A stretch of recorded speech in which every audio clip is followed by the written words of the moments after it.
나는 그날의 바람 소미를 아직도 잊지 못한다. 파도가 찰날처럼 부서지고 포연 냄새가 뱃속을 쬐렸던 그 순간. 나는 이순신이다. 죽음으로 지켜낸 조선의 바다. 의금부로 끌려가다.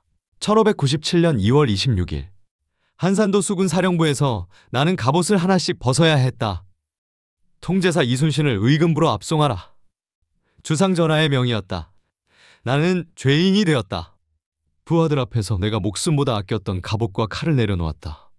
5년간 외적과 싸우며 단 한 번도 벗지 않았던 이 갑옷을, 조선의 바다를 지켜온 이 칼을, 체포조에 끌려 한성으로 가는 길, 거리로 쏟아져 나온 백성들이 통곡했다. 장군님, 장군님! 나는 고개를 들 수 없었다. 아니, 들지 않았다. 나는 죄인이었으니까. 하지만 내 가슴속 깊은 곳에서는 분노가 끓어올랐다. 나는 무엇을 잘못했단 말인가? 제한장, 임진왜란의 시작과 한산대첩, 1592년 조선의 위기, 그때를 기억한다. 1592년 4월 13일 외적이 부산 앞바다에 나타났다는 급보를 받았을 때 나는 전라좌수사로서 여수에 있었다. 철저하게 준비하고 온 외적 앞에서 조선의 육군은 속수무책이었다. 불과 20일 만에 한성이 함락되었다. 선조 임금은 의주로 피난을 떠나셨고 조선 땅 곳곳에서 백성들의 비명이 들려왔다. 외적은 우리 백성을 짐승처럼 학살했다. 여자들을 겁탈했고 아이들의 목을 베었다. 하지만 바다만큼은 달랐다. 나는 단 한 번도 지지 않았다. 옥포해전, 사천해전, 당포해전, 연전연승이었다. 외적들은 나를 두려워하기 시작했다. 그들의 눈에 내 이름 석자가 공포로 각인되는 것을 느낄 수 있었다. 한산대첩의 공으로 나는 3도 수군 통제사에 임명되었다. 전라, 충청, 경상 3도의 수군을 총괄하는 조선 수군의 최고 지휘관이 된 것이다. 선조의 의심. 전쟁이 소강 상태에 접어들면서 이상한 일들이 벌어지기 시작했다. 선조 임금께서 나를 의심하기 시작한 것이다. 이순신은 처음에는 힘껏 싸웠으나 그 뒤에는 성실하지 않고 외적을 토벌하는 일이 없다. 나는 할 말을 잃었다. 싸우고 싶어도 싸울 수 없었다. 외적이 해전을 피했기 때문이다. 도요토미가 이순신을 피하라는 명령을 내린 뒤 외적 수군은 나와의 정면 대결을 철저히 회피했다. 나는 수시로 전황을 보고했다. 하지만 선조 임금은 내 보고를 귀담아 듣지 않으셨다. 그리고 1597년 운명의 날이 왔다. 가토가 바다로 나온다. 이순신, 즉시 출전하여 그를 치라. 선조 임금의 명이 떨어졌다. 하지만 나는 출전하지 않았다. 왜냐하면 그 정보가 의심스러웠기 때문이다. 가토와 고니 씨는 앙숙관계였다. 고니 씨가 흘린 정보를 어떻게 믿을 수 있단 말인가. 섣불리 출전했다가 매복에 걸리면 조선수군 전체가 위험에 처할 수 있었다. 나는 신중할 수밖에 없었다. 하지만 선조 임금은 분노하셨다. 지금 와서 가토의 목을 베어오더라도 결코 그놈은 용서해줄 수 없다. 나는 왕명불복죄로 체포되었다. 53세의 나이에 나는 죄인이 되어 고문을 받았다. 네가 왕명을 거역한 것이 사실이냐? 신은 대답하라! 채찍이 내 등을 후려쳤다. 하지만 그보다 더 아픈 것은 내 마음이었다. 나는 나라를 지키기 위해 최선을 다했을 뿐인데 28일간의 옥고 끝에 나는 겨우 풀려났다. 하지만 완전히 자유로워진 것은 아니었다. 어머니의 죽음. 1597년 4월 1일 옥문 밖으로 나온 날 하늘은 구름 한 점 없이 맑았다. 하지만 내 마음은 장마철보다 어두웠다. 그날 밤 나는 처음으로 죽고 싶다는 생각을 했다. 가거라. 허나 살아서 나를 다시 봐서는 안 될 것이다. 외적과 싸우다 죽어야 할 것이다. 나는 경상남도 합천 초계로 향했다. 도원수 권율 장군 밑에서 일개 백의종군으로 복무하기 위해. 하지만 그 길에서 나는 청천벽력 같은 소식을 들었다. 어머님께서 돌아가셨습니다. 나를 만나러 오시던 길에 배가 떠내려가 돌아가셨다는 것이다. 80살의 노구로 전라남도 여수에서 한성까지 그 험한 길을 아들을 보기 위해 오시다가 어머니! 두 분의 형님은 일찍 돌아가셨고 아버지마저 일찍 세상을 떠나셨다. 어머니는 내가 유일하게 기댈 수 있는 분이셨다. 난중일기의 첫 기록은 어머니에 대한 그리움이었다. 어머님 곁을 떠나서 2번이나 남도에 있으니 간절한 그리움을 이길 수 없다. 100여 번. 하지만 나는 백의종군 중인 죄인이었다. 장례를 제대로 치를 시간조차 허락되지 않았다. 어찌하랴 어찌하랴. 천지간에 나와 같은 사정이 또 어디 있으랴. 어서 죽는 것만 같지 못하구나. 원균의 질투. 나에게는 악연이 있었다. 바로 원균이라는 인물이다. 그는 나보다 5살 많고 무과 급제도 10년이나 빠른 선배였다. 하지만 임진왜란이 터지자 후배인 내가 영웅이 되었고 3도 수군 통제사에 임명되어 그의 상관이 되었다. 원균은 나를 질투했다. 이순신은 머뭇거리면서 전투에 나가지 않는다. 이순신은 바다에서 왕노릇을 한다. 온갖 무함으로 나를 모함했다. 그리고 그 말들이 선조 임금의 귀에 들어갔다. 나는 쫓겨났고 원균이 삼도수군 통제사가 되었다. 칠천냥의 비극. 1597년 7월 합천에서 백유종군 중이던 나에게 충격적인 소식이 전해졌다. 조선수군이 전멸했습니다. 칠천냥 해전. 원균이 지휘하던 조선수군 160여 척이 외적에게 괴멸당한 것이다. 나는 그 자리에 주저앉았다. 우리 수군이 5년간 내가 목숨을 걸고 지켜온 조선수군, 한 번도 지지 않았던 무적의 함대, 그 모든 것이 단 한 번의 전투로 무너졌다. 터져나오는 울음을 참지 못하고 흐느껴 울었다. 우리나라에 믿어온 것은 수군뿐인데 이와 같이 희망이 없어지니 통곡을 참지 못했다. 그날 밤 난중일기에 나는 이렇게 적었다. 다시 삼도수군 통제사로. 그런데 며칠 후 선조 임금으로부터 교서가 도착했다. 삼도수군 통제사 이순신. 나는 다시 삼도수군 통제사에 임명된 것이다. 하지만 교서에는 이런 문구도 있었다. 경이 나의 잘못을 용서하고. 잘못? 나는 씁쓸하게 웃었다. 임금께서 신하에게 잘못을 인정하신다는 것이 얼마나 어려운 일인지 알고 있었다. 하지만 그것이 진심이었는지는 의문이었다. 할 말이 없으시겠지. 나는 묵묵히 명을 받았다.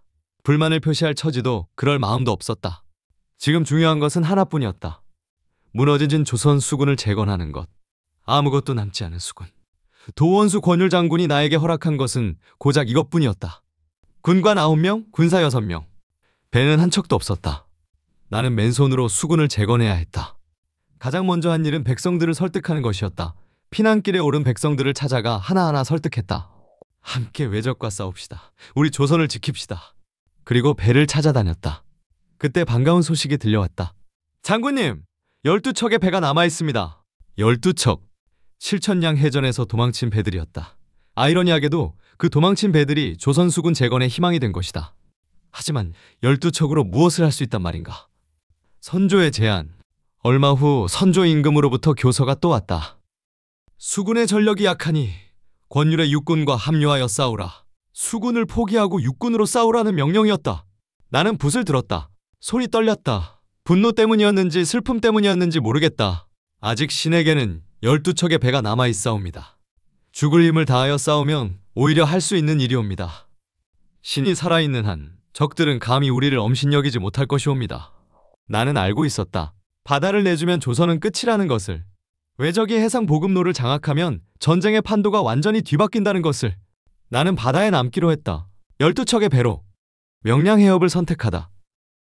1597년 9월 14일 정찰병이 급히 달려왔다. 장군님, 외적 함대 300여 척이 어란포에 집결했습니다. 300대 13. 누가 봐도 승산이 없는 싸움이었다. 하지만 나는 도망칠 생각이 없었다. 아니, 도망칠 수 없었다. 나는 진영을 명량해협으로 옮겼다. 부하들이 물었다. 장군님, 왜 명량입니까? 나는 지도를 펴고 설명했다. 명량은 좁다. 아무리 300척이 몰려와도 이 좁은 해협을 한 번에 통과할 수 있는 배는 몇 척 되지 않는다. 게다가 물살이 세다. 하루에 4번 방향이 바뀌는데 한 번 바뀌면 거스르기 어렵다. 우리는 이곳에서 적을 맞이한다. 들어오는 놈들을 하나씩 깨부수는 것이다. 부하들의 얼굴에 두려움이 역력했다. 나도 두려웠다. 하지만 보이지 않으려 애썼다. 필사즉생, 필생즉사. 9월 16일 밤 나는 장수들을 모두 불러 모았다. 내일 우리는 싸운다. 조용한 목소리였지만 단호했다. 더 이상 살 것도 없고 물러설 것도 없다. 목숨에 기대지 마라. 살고자 하면 반드시 죽을 것이고 죽고자 하면 살 것이다. 필사즉생, 필생즉사. 죽기를 각오하면 살고 살려고 하면 죽는다. 나는 이 말을 단순한 격려로 한 것이 아니었다. 진심이었다. 나도 죽을 것이다. 그러니 모두 죽기를 각오하고 싸우자. 그날 밤 나는 혼자 배 위에 무릎을 꿇고 하늘을 향해 기도했다. 이 원수 갚을 수만 있다면 이 몸 죽는다 한들 무슨 한이 있겠습니까? 7년간 조선을 짓밟은 외적.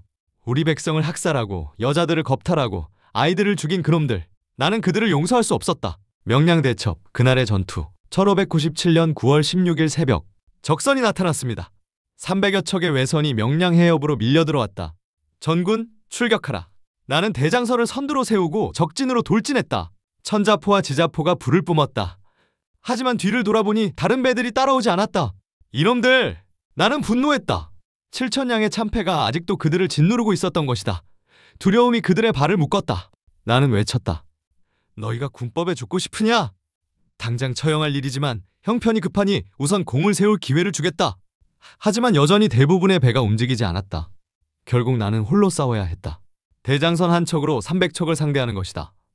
외선들이 사방에서 달려들었다. 배에 올라타려는 외적들을 창으로 찔러 죽이고 화포로 격침시켰다. 1시간! 나는 1시간 동안 홀로 싸웠다. 그제야 두세 척의 배가 대장선 곁으로 다가왔다. 그리고 다른 배들도 하나둘 움직이기 시작했다. 잘했다. 이제 함께 싸우자. 물길이 바뀌다. 정오가 지나자 이상한 일이 벌어졌다. 물살의 방향이 바뀌기 시작한 것이다. 명량해협이 물살은 하루 4번, 6시간마다 방향이 바뀐다. 그리고 그 물살이 워낙 세서 한 번 바뀌면 거스르기 어렵다. 나는 이것을 알고 있었다. 외적을 향해 밀려오던 물살이 이제 반대로 흘렀다. 외선들이 역류에 밀려 뒤로 밀려나기 시작했다. 지금이다! 전군 돌격! 우리는 물살을 타고 외적을 향해 돌진했다. 당황한 외적은 제대로 반격하지 못했다. 화포가 불을 뿜었고 외선이 하나씩 침몰했다. 31척? 우리가 격침시킨 외선의 숫자다. 그리고 나머지 외선들은 도망쳤다. 13척으로 300척을 물리친 것이다. 명량대첩. 하지만 나는 기뻐하지 않았다. 아직 전쟁이 끝나지 않았으니까. 백성들이 모여들다. 명량대첩 이후 나는 월동 준비에 들어갔다. 겨울바다는 거칠고 위험하다. 더 이상의 전투는 어렵다. 이 시간을 이용해 수군을 재건해야 했다. 나는 보하도를 월동지로 선택했다. 보하도는 육지와 가깝고 바다가 깊어 배를 정박하기 좋았다. 게다가 북서풍을 막아주는 산이 있어 겨울을 나기에 최적의 장소였다. 그리고 놀라운 일이 벌어졌다. 백성들이 모여들기 시작한 것이다. 전쟁으로 삶의 터전을 잃고 유랑하던 백성들이 수군 사령부 주변에 하나둘 모여들었다. 장군님! 우리를 받아주십시오. 외적으로부터 우리를 지켜주십시오. 나는 그들을 모두 받아들였다. 사람이 모이자 시장이 형성되었다. 물물 교환이 일어나고 경제가 돌아가기 시작했다. 그리고 나는 그들 중에서 병력을 모집했다. 조선을 지키고 싶은 자, 외적에게 복수하고 싶은 자, 나를 따르라. 많은 이들이 지원했다. 나는 그들을 훈련시켰다. 무기를 만들고 배를 건조했다. 4개월 만에 나는 조선 수군을 재건했다. 병력 2천여 명, 전선 40여 척. 우리는 다시 싸울 준비가 되었다. 하지만 첫 만남부터 불길했다. 진리는 오만했다. 조선을 업신여기는 태도가 역력했다. 그의 부하들은 조선 백성들을 괴롭히고 약탈했다. 나는 참을 수 없었다. 1598년 7월 고군산도 진영에 5천여 명의 병력이 들이닥쳤다. 명나라 수군이었다. 그들을 이끄는 자는 진린이라는 장수였다. 30년 넘게 전쟁터를 누빈 노련한 지휘관이었다. 나는 그를 맞이하러 나갔다. 어느 날 우리 연합수군이 외적 함선 6척을 격파하고 수급 69개를 거뒀다. 그날 저녁 연회에서 진린의 장수가 보고했다. 오늘 새벽 전투에서 조선 수군이 모조리 적을 잡았습니다. 명나라 군사들은 바람이 순하지 않아 싸워보지도 못했습니다. 그 순간 진린이 갑자기 화를 냈다. 그가 앞에 놓인 술상을 발로 걷어차 엎어버렸다. 무엇이라! 우리가 수급 하나 얻지 못했다고! 명나라 장수들에게 수급은 곧 전공이었다. 수급이 많을수록 황제로부터 더 큰 상을 받았다. 진리는 분노했다. 자신이 전공을 세우지 못한 것에 대해. 나는 그를 진정시켜야 했다. 대인, 진정하십시오. 이번 승리는 모두 대인의 승리입니다. 우리가 배워온 적의 머리는 마땅히 전부 대인께 드려야지요. 나는 69개의 수급을 모두 진린에게 넘겼다. 부하들이 눈을 휘둥그레 떴다. 하지만 나는 신경 쓰지 않았다. 중요한 것은 전공이 아니었다. 중요한 것은 진린과의 협조였다.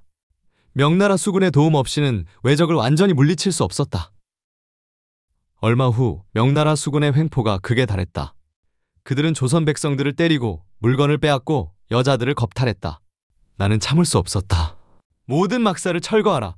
백성들의 세간살이를 배로 옮겨라. 나도 배로 옮기겠다. 진린이 놀라 달려왔다. 이순신 장군, 무슨 일이요? 귀국 군사들이 행패를 부리고 약탈하는 데만 전념하고 있습니다. 백성들이 도저히 견딜 수 없어 모두 달아나고 있습니다. 나는 대장의 몸으로 혼자 남을 수 없기에 배를 타고 다른 곳으로 가려 합니다. 진린이 내 손을 붙잡았다. 가지 마시오, 제발. 그는 뛰어오다가 3번이나 넘어졌다. 그리고 내 앞에서 무릎을 꿇었다. 내가 잘못했소. 내가 부하들을 단속하겠소. 제발 가지 마시오. 나는 그를 일으켰다. 대인께서 부하들을 단속해 주신다면 나는 여기 남겠습니다. 그날 이후 진린이 변했다. 그는 부하들의 횡포를 엄하게 다스렸다. 그리고 모든 일에서 내게 자문을 구했다. 어느 날 진린이 내게 말했다. 공은 작은 나라의 인물이 아니오. 아니, 중국으로 들어가 벼슬을 한다면 당연히 천하의 명장이 될 텐데 왜 여기서 이렇게 곤궁하게 지내려 하오? 나는 웃으며 대답했다. 대인의 호의는 감사하나 나는 조선의 신하입니다. 나라와 백성을 지키는 것이 내 소임입니다. 진리는 고개를 끄덕였다. 그대는 진정한 장수요. 그날 이후 우리는 진정한 전우가 되었다. 1598년 11월 14일 순천 외성의 지휘관 고니시 유키나가가 사신을 보내왔다. 은하와 보검을 바치겠습니다. 우리가 안전하게 일본으로 돌아갈 길을 허락해 주십시오. 도요토미 히데요시가 죽었다는 소식을 들은 왜적들은 황급히 철수하려 하고 있었다. 진린이 흔들렸다. 수급 2,000개를 준다면 그들을 보내주는 것도. 나는 단호하게 거절했다. 그들이 바치겠다는 수급은 모두 조선 백성의 머리일 것입니다. 일국의 장수가 되어 어찌 제 나라 백성의 피를 팔아 일신의 영달을 도모한단 말입니까? 하늘의 명이라 해도 적에게 길을 내줄 수는 없습니다. 7년간 조선을 짓밟은 외적. 나는 그들을 용서할 수 없었다. 그리고 그들을 그냥 돌려보낼 수도 없었다. 훗날 또다시 침략해올 수 있으니까 결심했다. 철수하는 외적을 모두 섬멸한다. 11월 16일 고니시의 연락선이 순천 앞바다를 빠져나갔다는 보고를 받았다. 진린이 몰래 내보낸 것이다. 나는 즉시 판단했다. 고니시가 구원을 요청했다. 곧 외적 지원군이 몰려올 것이다. 나는 진영을 노량 해협으로 옮겼다. 좁은 해협, 양쪽에 숨을 곳이 많은 지형. 기습 공격을 펼치기에 최적의 장소였다. 1598년 11월 18일 밤 10시 나는 출정 명령을 내렸다. 노량으로 출격한다. 우리는 어둠을 틈타 이동했다. 북을 눕혀 소리가 나지 않게 했다. 군사들의 입에는 나무 재갈을 물렸다. 완벽한 침묵 속에서 우리는 움직였다. 새벽 2시 노량 해협에 도착했다. 나는 배 위에서 무릎을 꿇고 하늘을 향해 기도했다. 이 원수 갚을 수만 있다면 이 몸 죽는다 한들 무슨 한이 있겠습니까? 그리고 동이 트기 시작했다. 500척. 고니시를 구하기 위해 몰려온 외선의 숫자였다. 시마즈 요시히로가 이끄는 정예 함대였다. 전군! 공격 개시! 우리는 좌우에서 외적을 협공했다. 갑작스러운 공격에 외적은 혼란에 빠졌다. 화포가 불을 뿜었다. 그리고 나는 화공전술을 명령했다. 화전 발사! 화약통이 달린 화살이 날아갔다. 북서풍을 타고 불길이 외선을 휩쌌다. 200척. 순식간에 200척의 외선이 불타올랐다. 하지만 외적도 필사적이었다. 그들은 죽기 살기로 우리 배에 올라타려 했다. 치열한 근접전이 벌어졌다. 나는 선두에서 싸웠다. 칼을 휘두르고 창을 찔렀다. 7년간 쌓인 분노를 모두 쏟아부었다. 얼마나 시간이 흘렀을까? 전투가 한창 치열할 때였다. 나는 갑판에서 북을 치며 부하들을 독려하고 있었다. 물러서지 마라! 끝까지 싸워라. 그때였다. 총소리와 함께 뜨거운 무언가가 내 가슴을 관통했다. 나는 비틀거렸다. 가슴에서 붉은 피가 흘러나왔다. 부하들이 달려왔다. 장군님! 군의관을 불러라! 나는 손을 들어 그들을 제지했다. 조용히 하라. 숨이 가빠졌다. 시야가 흐려졌다. 하지만 정신은 또렷했다. 아직 전투가 끝나지 않았다. 나는 부하들을 불렀다. 나를 갑옷으로 가려라. 내가 죽었다는 말을 하지 마라. 싸움이 한창 급하다. 그것이 내 마지막 말이었다. 조선 수군은 동요하지 않았다. 장수들은 내 명을 따라 내 죽음을 숨겼다. 그리고 외적을 향해 더욱 맹렬히 공격했다. 10시간. 전투는 10시간 동안 계속되었다. 그리고 마침내 우리가 승리했다. 200척이 파괴되고 수십 척이 포획되었다. 도망간 외선은 고작 50여 척. 노량대첩, 임진왜란 마지막 전투는 우리의 승리로 끝났다. 하지만 나는 그 승리를 보지 못했다. 전투가 끝난 후 내 죽음이 알려졌다. 진린이 달려왔다. 이순신! 그는 내 시신 앞에서 3번이나 넘어지며 땅을 치고 통곡했다. 내 친구여, 내 전우여. 조선 수군도 울었다. 승리의 기쁨보다 슬픔이 더 컸다. 나는 54세를 일기로 생을 마감했다. 7년간의 전쟁.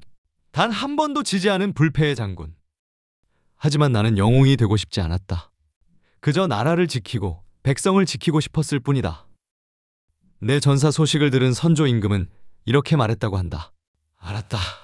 오늘은 밤이 깊었으니 내일 비변사에서 알아서 처리하라. 담담하고 냉랭한 반응. 나는 살아생전에도 죽어서도 선조 임금께 인정받지 못했다. 하지만 괜찮다. 나는 임금을 위해 싸운 것이 아니니까. 조선을 위해 백성을 위해 싸웠을 뿐이니까. 200년이 흘렀다. 조선의 21대 왕 정조가 나를 기억했다. 그는 내 일화와 행적을 모아 충무공전서를 편찬했다. 왕이 신하를 위해 문집을 만든 것은 조선 역사상 처음 있는 일이었다. 그렇게 나는 다시 평가받기 시작했다. 나는 이순신이다. 완벽한 인간이 아니었다. 두려움도 많았고 아픔도 많았다. 어머니를 여의고 통곡했고 억울하게 옥에 갇혀 절망했다. 하지만 포기하지 않았다. 12척의 배로 300척과 싸웠고 끝까지 조선의 바다를 지켰다. 내가 지킨 것은 단순히 바다가 아니었다. 조선의 희망이었다. 백성들의 삶이었다. 그리고 그것은 내 목숨보다 소중했다. 나는 노량바다에서 죽었지만 후회하지 않는다. 왜냐하면 나는 내가 해야 할 일을 다 했으니까. 나는 이순신이다. 조선의 바다를 죽음으로 지켜낸 장군. 그리고 무엇보다 나라와 백성을 사랑한 한 사람의 군인이었다.